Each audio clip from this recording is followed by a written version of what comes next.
The Chicago Bulls get a win in their season opener game. They make it a nail-biter down the stretch despite being up at one point by a considerable margin. We're going to talk about it all and more on today's Locked On Bulls.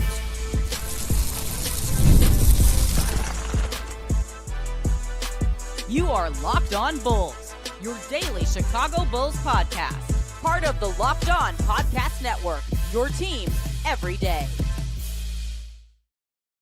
Thank you for tuning in to Locked On Bulls, member of the Locked On Podcast Network, where it's your team every single day. I'm Hayes, host and creator of Chicago Bulls Central, Chicago Bears Central YouTube pages and podcasts. And let's go ahead and get into it, man. The Chicago Bulls get a win in the season opening game. And this is a game of emotions, man. A lot of up and downness. Throughout the Bulls led throughout the majority of this game, right? I want to make that clear. The Bulls led. The Pistons only held the lead for, I think, 35 seconds in this game overall. Like, the Bulls led throughout the majority of this game. They almost crapped the bed late, right? It was just that fourth quarter where they got outscored by 11 points in the fourth quarter of this game. But you got to see this Bulls team come out. They came out and won the first quarter 35-19. And then the second quarter, they only lost that by one, right? And then they tied in the third quarter. But the Bulls came out in this game and they just executed. There seemed like there was a level of confidence in this team in how they wanted to run things and who they wanted as far as personnel. Tre Jones started this game in place of Kobe White. And the reason why I do like Tre Jones out there starting is because, you know, when they put Arthur Thompson on Josh Giddey early on, it opened up Tre to do more playmaking things. And then Josh Giddey did get in his bag. Pat, how you feeling about this game overall, brother? I feel great. I've been making a thumbnail this entire time. Oh, yeah. I ain't hear from you. You weren't in here. Usually you do it while I was like, I don't know, Pat went to sleep or you stuck on the live. I was like, oh, yeah, I finally got this thumbnail perfect. All right, let me go say, oh, this man been live for 2 minutes. All right, let me get the. No, man, listen, as y'all can see, I am still like fresh off of the live call. This was a big win. Tale of two halves, 100%. But it's really just the fourth quarter. The second half was okay. Third quarter was a solid quarter, but here's my thing about it. Hayes, how many times have we talked about situational moment? Yeah, that's what this game comes down to me. Did the Bulls play great defense the entire game? No. I left that fourth quarter feeling like the Bulls played much better defense than they actually did, that the numbers would tell you, because in situational moments, when you needed a bucket to keep you moving in the right direction, or when you needed a big stop, I thought this team really stepped up in a great way. As far as the game in totality, listen, you came out, you did what teams did to you last season. You put your foot on their throats, you put them down in the first quarter, and as they tried to climb back in, you kept extending that lead, kept building on that. They got a little closer. You were able to get it back out to 20. They put a good run on you in the fourth quarter of the game, and you had to play some really solid situational defense like I was just talking about there. And you found a way to come away with a victory in all of that. That's a team that we didn't have last season. And not a team that started off early. We were a great second half team as far as coming back and finding a way to win games. But I thought today showed a team that kind of came out with a little bit of a fire. And Hayes, I said this over on the live call that we did on Playback. This was a Bulls team that felt like it took this game a little personal. Yeah. This was a Bulls team that, listen, Jalen Smith got yammed on. Bad. Real bad. Yeah, Jalen Smith played a bad game overall. Well, listen, that sounds about right? Yeah. But what I loved about it was, went down on the other end, got a shot blocked, but said, let me get my get back. Let me try and go out here and show that I'm not just willing to stand for getting yammed on the other end. I thought Buzelis did that at one point today. I thought that Josh Giddey did that at one point today. When Cade Cunningham came down, hit him with a turnaround fadeaway, one-legged, boom, bucket. Josh Giddey came right back down, just said, let me get down the court. Puts up a tough float, gets the foul and one, finishes the bucket, gets to the free throw line, says, I got one more for you. That's a team that takes things personal. And I felt like this was a Bulls team that we thought we were seeing in the second half last season, but that felt 110% more comfortable with who they are. When you see Patrick Williams stand up and say, yo, what we doing? We pulling jerseys today? Yeah. That's a team that came in with a purpose tonight. And I thought, as far as the team as a whole, you not only were able to do that and be tough, but you also were able to get everybody involved in this game. And those are teams that find their way into the playoffs. Long season ago, but with me predicting that the Bulls will be a 6 seed, that's a great way to start this season. Yeah, I mean, you look at the Pistons, and the thing that I was more optimistic this summer, but when people were saying, "Oh, the Bulls are going to be bad, they're going to win 33 games," I'm like, if you look at the leap that the Pistons made from the 2023-24 season to what they did last year in 24-25, the Bulls have less of a step to make from that. We have more wins than they had with adding to this team and doing some important things. So, like, I had a lot of reasons, basketball reasons, to be optimistic about this team. And for 3/4 of this game, they showed a lot of the reasons why. Now, I'll tell you this, not winning by 23, having to grind it out for a close game, maybe that actually teaches you more, and how that the fact of what you need to do to make sure you close out games stronger. And if they learn from that, great. But you don't want to, when you're up by 23, you don't want to have the game come down to free throws and a couple of shots. But it is what it is. Modest today, Pat. 21 points, 6 rebounds, 1 assist, 3 blocks. Modest Buzelis is going to finish the season with like almost 2 blocks per game, isn't he? Yeah, defensively, I like what he did. As far as being a shot blocker at the rim. I still wouldn't want to see Modest Buzelis in a one-on-one with Cade Cunningham at any point. But I think that when you have somebody who can block shots at that rate, and if he continues to do it that way, it makes people think when you drive to the rim. It's not about making them stop, not about slowing them down. Make you think, where's Modest? And I thought that was something that he really capitalized on in the preseason. Feels like that's something that he continues to do here in the regular season. And it's just helped defense. And I love that we're seeing that from the Bulls as much as we're seeing it, right? Like when Modest was getting down there defensively, right? A lot of those block shots were just, hey, I know I need to rotate over in the right spot. We saw Trey Jones do some of those same moves. He's just not 6'10". Yeah. Right. Like the Bulls as a whole, I thought played some really good help defense tonight. I thought they slid their feet really well. They made shots tough for the Pistons. Pistons made a lot of, as much as we could talk about, that was a bad fourth quarter. Pistons made a lot of tough shots. They did. And there were some questionable calls by the refs. And I don't even like to necessarily blame stuff on refs, but there were some questionable things. I like a new ref crew. I ain't gonna lie to you. I know it wasn't, but like there was like even the fact that the Billy Donovan had to challenge that call at the end. I know that's bang bang, but it looked pretty clearly that he grabbed his wrist in regulation. Outside of that, though, I think the biggest thing I took away from this game, Hayes, is the mistakes you're having in the first game. First off, very similar to what we talk about with the Bears, right? You make your mistakes, but win. Yeah. You got to win tonight. There's a lot of mistakes. I hate what Josh Giddey did on the last play of the game. Shouldn't have been in a turnover situation.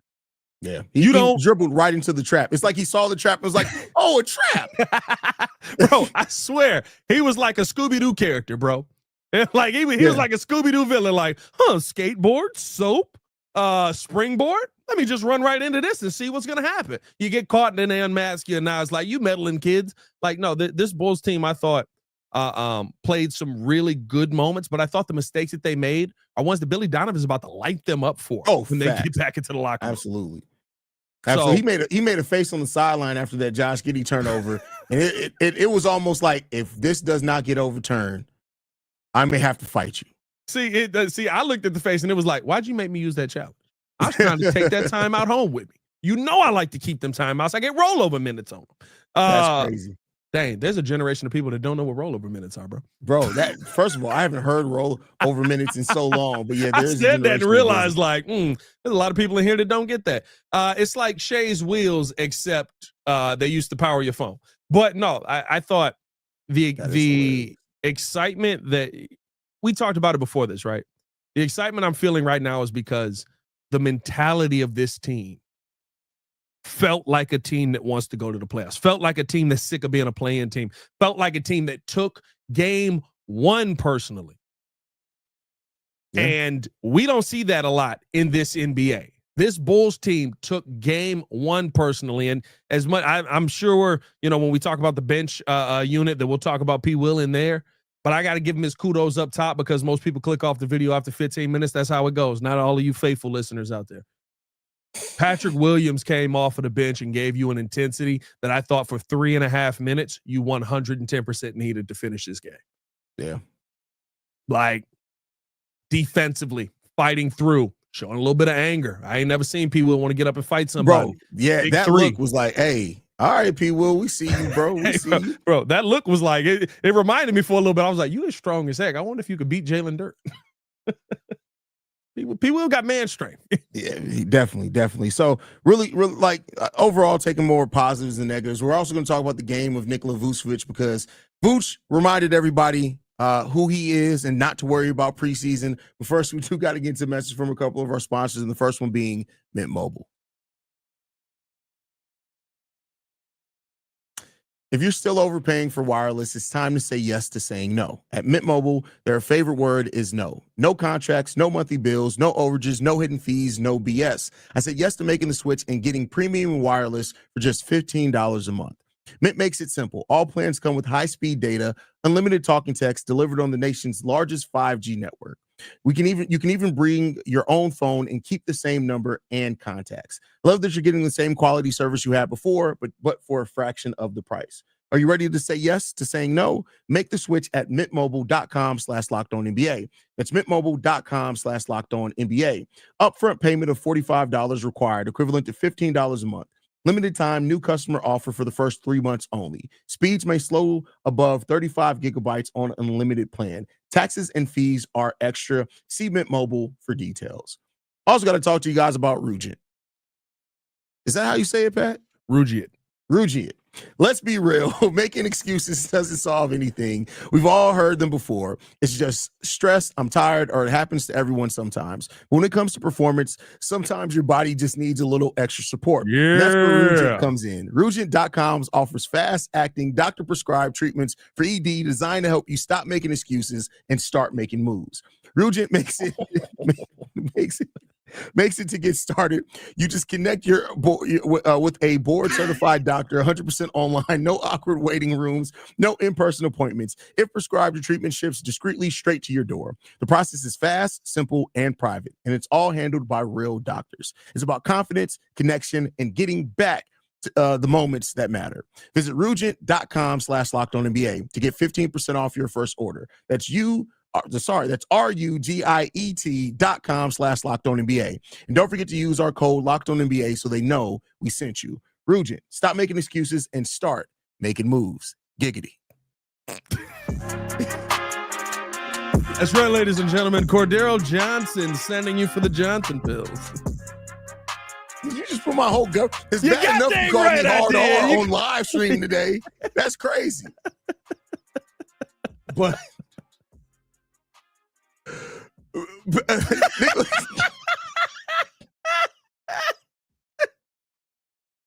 just love the stunned. That's payback for setting me up on your live. Yeah, that's true. I did. Well, I guess I did. Hey, M-Baby on a live stream was nuts. Yeah. It was like, whoa. Nikola Vučević was one of the players that he had a bad preseason. It was terrible, actually. But he came out in this game, Pat, 28 points, 14 rebounds, 2 assists, 1 steal. He even played some solid defense at moments in tonight's game. Vooch, just kind of reminding everybody that, hey, he's one of the most consistent offensive bigs that you'll find in the NBA. How'd you feel about Vooch's game today? Listen, I loved it. I thought you had a big man step up in a moment where you needed some extra scoring that you didn't know where you were going to get it from. And listen, this Bulls team as a whole, I thought scored the basketball incredibly well today until we got to that fourth quarter. Then it tightened up and you didn't really know what to do with it. Shout out Rugent. But I thought that over the course of the game, he was somebody that you felt like you could go to consistently. He was somebody that you felt like, hey, and I know the 3 ball was falling. It's a miracle when you let him get himself going in the paint, how easily that 3 ball falls. He played a really good role as a trailing big. I thought the Bulls game plan as a whole, I don't know if you peeped this, Hayes, but like how Josh Giddey kept attacking the middle of the paint, getting himself into the paint, almost playing as the big like you would when you're playing a zone. You have that center set up at the free throw line and kind of get himself where he can see everybody and he has that opportunity to take the shot or pass it out. I thought Giddey kind of forced that a little bit deeper into the paint where they all collapsed on him. There's only a couple of options for you at that point. I'm kicking it out to the corner to see who's out there for 3, or I'm throwing it back to Nikola Vučević. Nikola Vučević took advantage of 3 of those shots tonight. I thought in an incredible way. He took one deep one that was insane. I was like, all right, Vooch, you feeling yourself a little bit too much. But just in general, I thought that Nikola Vučević had a game that said, listen, if you want to truly see what I still have in the tank, put me in a real basketball game, because I don't care about this preseason stuff. My knees is tired. My back is tired. My shoulders is tired. I'll play when it means something. I thought he made a statement game tonight. And it's just, you hope, I'll say this, great game. I hope he doesn't have to have that game every night. Facts. Like, and, Modest stepped up. He played pretty good. Josh Giddey had himself a solid game. But, Vooch was a very important piece of what we did today. And again, like he was last year, he was often the most consistent Bull, and he did that tonight as well. How'd you feel about the game of Josh Giddey? 19 points, 11 assists, 5 rebounds, 1 block in this game. He did have the 6 turnovers, almost 7, that would have cost the Bulls down into that game. But he shot the ball efficiently, 5 of 12 from the field, 8 of 11 from the free throw line. How'd you feel about Josh Giddey's game? I thought that very up and down game for Giddey. Josh Giddey plays a basketball game that makes my brain hurt sometimes. And what I mean by that is it don't look like he should be good at it. Like it's very awkward. It's very awkward. It's a very awkward, bro. He hit Cade with a move, and Cade stumbled hard. He hit him with a little behind the back hezzy, and Cade stumbled real hard. He didn't do anything with it. Like, he just ended up passing it to Modest. But like, you just look at his game and you're just like, I think it confuses the defense. It's like Yoda, right? Remember Yoda in the older Star Wars where he was old and decrepit, and then he could like lift the X-Wing out of the water and do a backflip all of a sudden. Like, that's kind of how it feels watching Josh Giddey play. But I thought that overall Josh Giddey did a really good job, both offensively and defensively at times. Did a good job switching defensively. The Bulls defense really needs to be keyed in on in this game. And I thought some of the easy shots that he got, he took advantage of. Look, like, there were some tough ones that he needed to make, but those floaters, when you're 6'8" and you've got a guy, not really paying attention, patrolling the paint, and Isaiah Stewart at a ton of times. I thought that the float game for him was falling pretty well tonight. I thought he was aggressive tonight pretty consistently, and I thought he created really well for most of the teams, but he's got to be better. Those turnovers, like you said, they almost killed you. I think a couple of those are the ones that you look at and you say, yo, like, you doing those at the worst moment sparked a couple of runs that got that game back close. Yeah, for sure. I mean, and that's kind of the Josh Giddey experience. You do want him to tighten up, especially on the turnovers. I will say he was clutch with the free throws. He did miss one that put us in a situation. Like, it's such a mixed bag of Josh Giddey down the stretch of this game. It was some good, it was some questionable, and some that was just outwardly bad. But I think overall, Josh Giddey, he played really good. I love that he took that the first 3 that he took very confidently. And I think you saw that changed the defense at that point. They were like, hey, well, we now got to guard Josh Giddey at the 3-point line if he's just going to take him like that. Yeah. And those are things you want Josh Giddey to do. So overall, there was a lot of balance in this team. And I love that how we did, like, we had 6-7 players in double figures. Yeah. And so that's how you're going to have to do it. You talked about you're going to have to do it as a team. Everything, defense, offense, especially with Kobe White out, everything's going to have to come down as you doing it as a team. And this was a big team win today. And, they got to go in and tighten some things up. But overall, against the Pistons, a team that's projected to be one of the better defensive teams in the league, you had Jalen Duren, who is going to be a matchup, on paper would be a huge matchup fit for Nikola Vučević. But he had 15 and 6 today, but Vooch outplayed him. Cade Cunningham went 8 of 24 to get his 23 points. Not an efficient night from Cade at all. A lot that came down the stretch as well. Like, overall, I think there's more good than bad. But that bad, we got to get that tightened up because that can cause you to lose some games. No, 100%. I thought that, the bad was a struggle. And it's one of those situations that the Bulls have been in, down the stretch where normally we would lose those games. But the bad today felt like, okay, yeah, this was not a great day. This was not our best day. But again, I got to go back to some situational moments, some tough buckets. Modest Buzelis being prepared to dunk a basketball with his wrists. First of all, that's with Trey Jones in the Vooch segment. Hold on, wait a second. Did you see Vooch jump for the alley layup? When he did it, I literally said, Josh, what you doing, bro? We don't throw Vooch oops here. I feel like Vooch went up for that ball and was like, where's Lonzo? That's not what we do here. Hey, bro, Vooch had to be in hell trying to go get that ball. That's why this is the game we're going to see. He is not going to play this well next game. Them hamstrings is tight. No, but I think overall, like, when you look at what this Bulls team did down the stretch. There's, like you said, there's the bad. You have to improve upon the bad. That bad can cause you to lose games often. And this is versus a playoff team that you just did this. But how Trey Jones stepped up. Dalen Terry coming in a tough situation where Josh Giddey picks up his 5th foul, and you got to essentially play for, 4 or 5 minutes in here because you don't have your starting point guard who's been cooking the entire game. Like, this was a team that felt prepared for the night. Felt like you went through some tough moments, but they stayed together. They stayed true. And I thought that, we probably won't get to it as much today. Billy Donovan called a heck of a game down that stretch. Yeah, he did. Billy Donovan called a really good game. Now, I will say this: when they went on that run, I do think Billy should have brought Ayo back in that run where they went on a 30-15 run. Yeah. Other than that, I think Billy called a pretty overall good game. I wonder if Ayo is on a bit of a pitch count, because I would have thought Ayo gets the start tonight. You went with Trey Jones in the starting rotation tonight. I wonder if he's on a little bit of a pitch count because of that injury. We got to use you, but we're going to try to use you kind of as the bench piece that we don't want you to be, that you're going to be today, because there were too many weird moments I felt like in this game where Ayo was cooking. Ayo got himself going pretty quickly in this game, and I was shocked to see that we didn't see Ayo more tonight. I thought I would assume that has to do with him dealing with the injury. Could be. Could very well be. But we'll see what ends up happening. We got to talk about the bro, has the background been wrong this whole time? Yeah.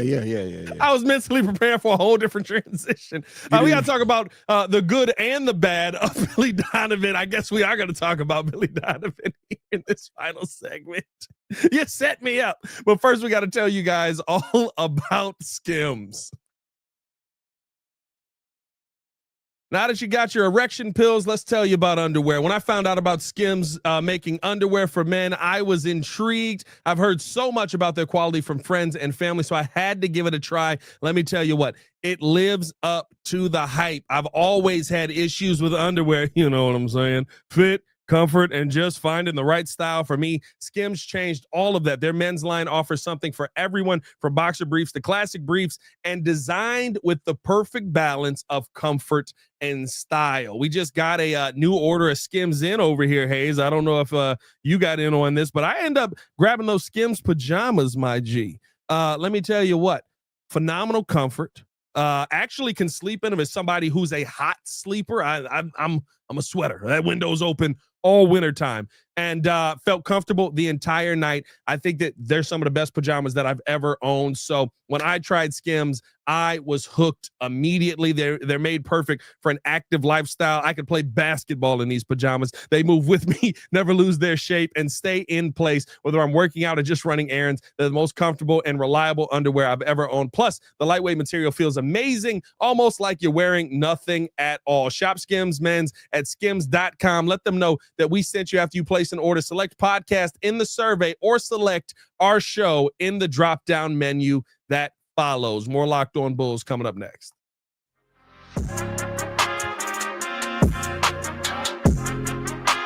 Hey, Hayes, you gonna cop some of them Skims coochie hair joints for you? No, you got it. You got it. you go. I've heard that they're sold out everywhere. This. No, I'm good on that, bro.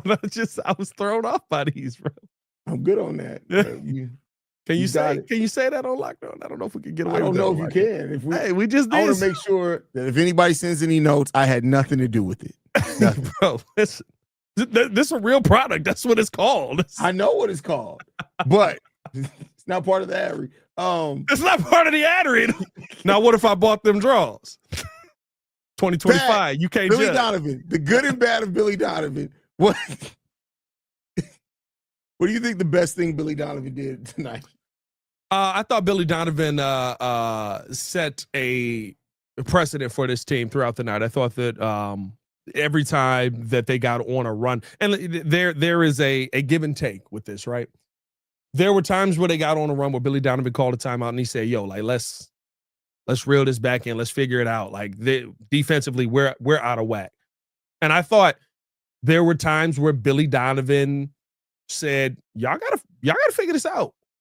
That 30-15 run, right? Like it ends with a couple of by the time they call a timeout though, but a couple of tough buckets from the Chicago Bulls, and then you see Detroit go down and make a bucket. But like Billy Donovan was kind of like, it's a long season. These stretches are going to come. How do you overcome dealing with a team that's really breaking your lead down, breaking everything you've built up down? And there was a couple of times where you see Billy on the sideline like, go. Why are y'all moving so slow? I thought that was very telling. I thought we saw that at the end of the game in an important moment where Buzelis is driving up the right sideline, and he's got basically Duncan Robinson and nobody in the paint, and Vooch looks at him and goes, go. What are you doing right now? Like, those are moments where your head coach in his message is playing out on the court. I thought that was really good to see from Billy Donovan today. Yeah. I mean, I think Billy had some really good coaching moments today. Like I said, the biggest thing that I could think of is just him not subbing out during that bad stretch. Yeah. But other than that, like the rotations early in this game, players were playing short stints, and I think that kept everybody fresh. That helped the Bulls keep that pressure on and that style of play that we played. We were just coming at them and attacking. I think that's really good. It just the word that I keep using with Billy Donovan, even going back to preseason, is that there just seems to be such a level of intentionality for what Billy Donovan's doing. And I'm just not used to it always being like that. Like, he just seems very intentional about who he has out there at certain times, what lineups they're out there with, who they're playing with. Like, it just seemed very, very intentional from him a lot.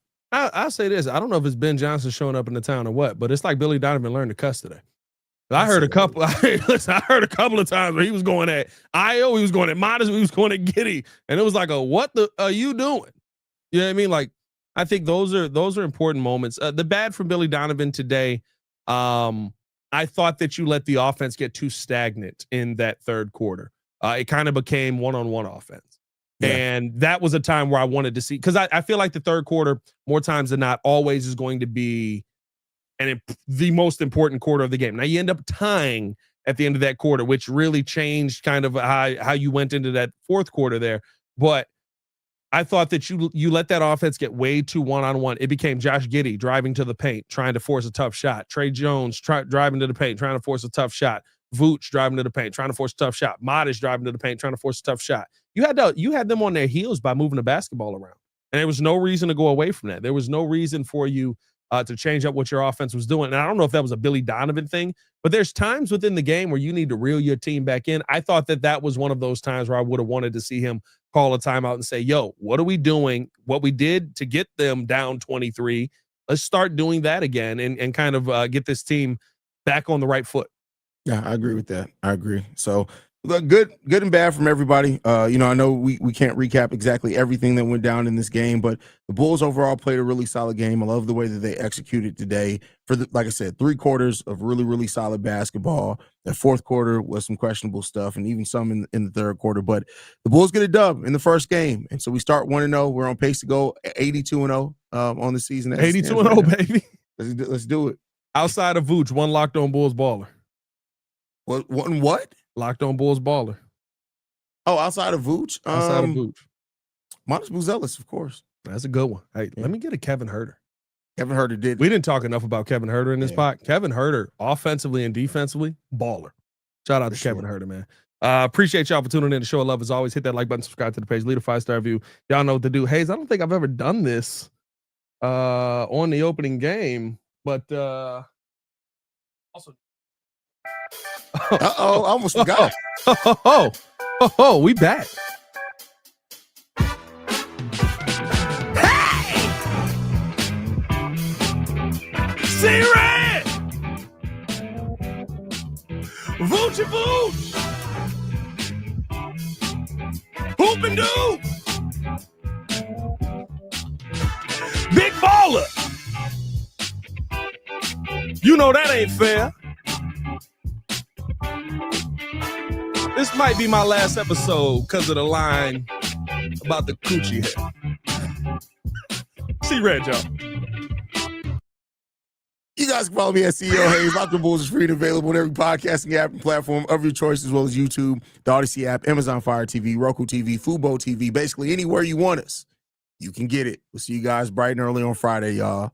Peace. Why is the button not being pressed? There we go. Instead, Hayes looking like D Rose at the All-Star game. Get some wins, wear some skin. What? That's what Cedric said.